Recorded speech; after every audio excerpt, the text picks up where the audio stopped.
Сега да дојдовме да видиме, да разговараме со селаните, разговаравме со неколку луѓе тука, со неколку жени и мажи. Тие се добри, во добра општа состојба, нивните куќи се безбедни, заштитени. Благодарност до нашата противпожарна екипа која што реагирала на време, благодарност до вас што дојдовте да ни помогнете. Разговаравме со луѓето што треба помош, ние сме тука да помогнеме како локална самоуправа, да му излеземе во пресред.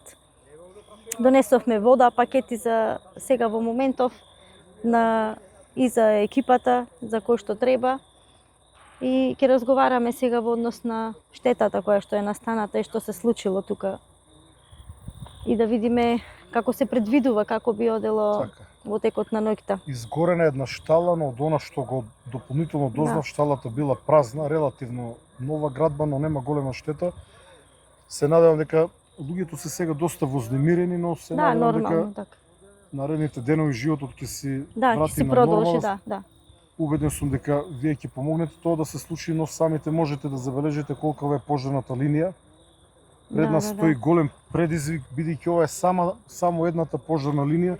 За жал, од другата страна има исто волкава пожарна линија. Наверојатно овој пожар ќе трае со денови.